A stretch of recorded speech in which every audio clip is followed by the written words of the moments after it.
ආයුබෝවන්. මම මගෙන් ප්‍රශ්නයක් විමසා ගන්නවා. කුමක්ද මම මේ කරන්නේ? මම ඔබ වෙතත් ප්‍රශ්නයක් යොමු කරනවා. කුමක්ද ඔබ ඔය කරන්නේ?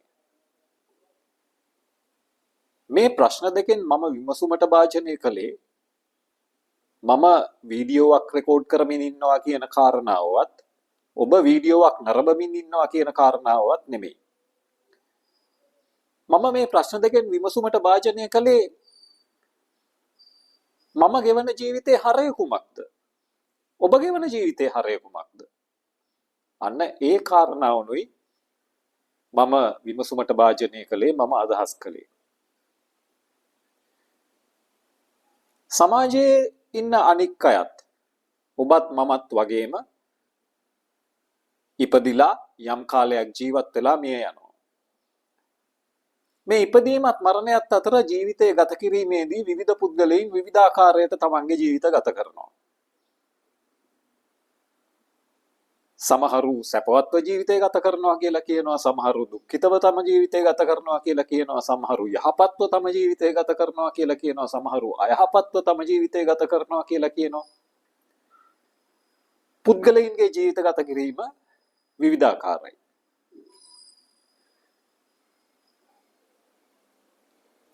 සාමාන්‍යයෙන් බැලුවොත් අපි දකිනවා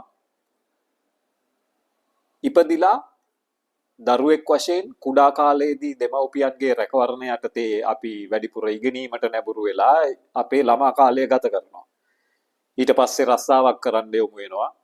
ඊට පස්සේ විවාහ වෙනවා, දරුවෝ හදනවා, ගෙවල් හදනවා.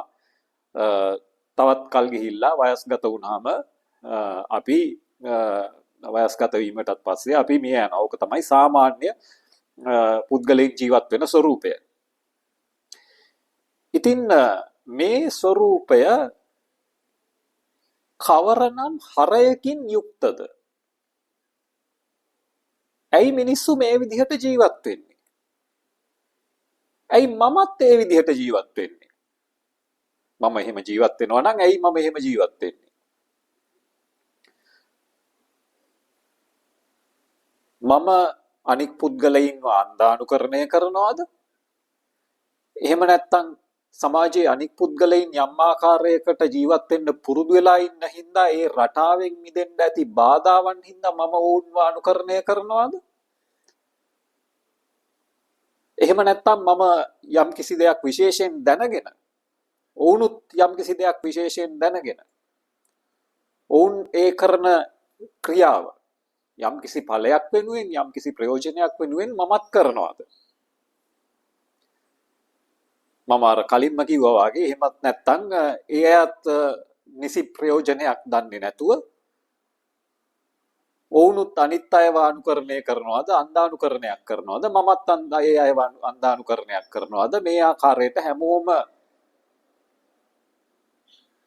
ප්‍රයෝජනයක් නිසි ලෙස නොදැන ඔහේ තම ජීවිතේ ගත කරනවද?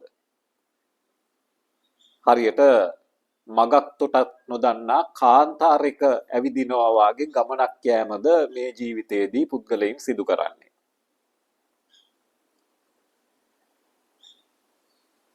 ඉතින් මේ නිසා මේ ප්‍රශ්නය ගැන මදක් විමසා බැලීම වටිනවා. සමහර කෙනෙකුට මේ ප්‍රශ්නය ජීවිතේ හරයක් කියලා දෙයක් තියනවද, කුමක්ද ඒ හරය කියලා වාගේ ප්‍රශ්න ඇති වුණා, ප්‍රශ්න යොමු වුණොත් ඔවුන් හිතන්න පුළුවනි මේ මොන පිස්සු විකාරයක්ද? මේවා ගැන හිතන්න යෑමත් පිස්සුවක් කියලා හිතන පිරිසක් සමාජයේ ඉන්නවා. තවත් පිරිසක් ඉන්නවා ඒ අයට මේ ගැන හිතන්න කාලයක් නැහැ. ඔවුන් කල්පනා කරනවා ඌව ගැන හිතා ඉන්න අපිට කාලයක් නැහැ. මේ අපි කාලා ඉඳලා ඉන්නේ කොහොමද ඌව ගැන හිතන්න ගියොත් අපිට ඊට වඩා ප්‍රයෝජනවත් දේවල් තියෙනවා. ඒ නිසා අපි ඒවා කරගෙන ඉන්නවායි කියලා කල්පනා කරන පිරිසකුත් ඉන්නවා.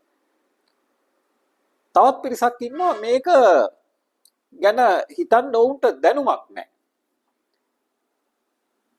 කුමක්ද ඕකට විසඳුමක් නැහැනේ කියලා මුලින්ම තීරණය කරලා ඒ ගැන නොහිතා ඉන්න පිරිසකුත් ඉන්නවා.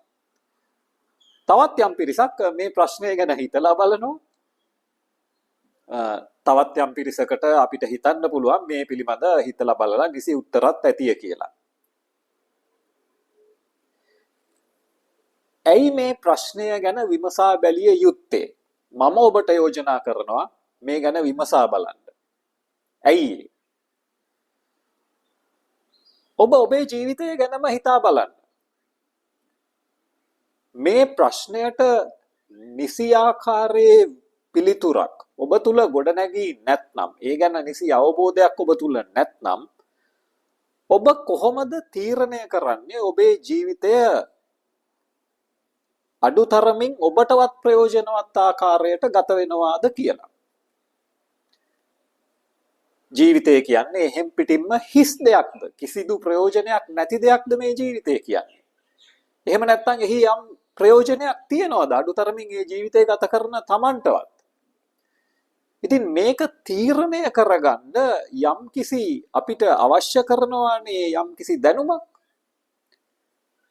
ජීවිතයේ හරය කුමක්ද කියලා අවබෝධයක් නැත්නම් කොහොමද අපි තීරණය කරන්නේ අපි කළ යුතු දේ කුමක්ද නොකළ යුතු දේ කුමක්ද කියලා?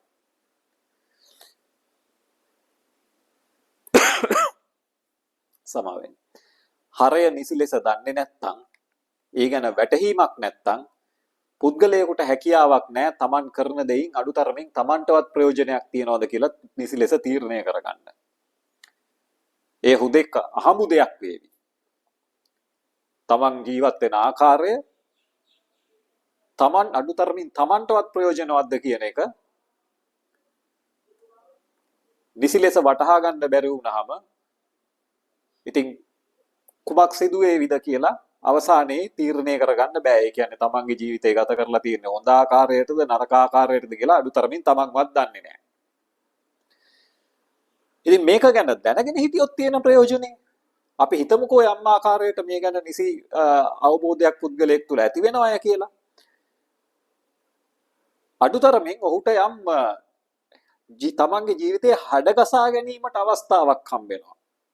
යම් පමණකට හෝ මේ ගැන දැනුමක් තියෙනවා නම් ඔහුට ඕයට අවස්ථාවක් තියෙනවා තමන්ගේ ජීවිතය අඩුතරමින් තමන්ටවත් ප්‍රයෝජනවත් ආකාරයකට හැඩගසා ගන්න.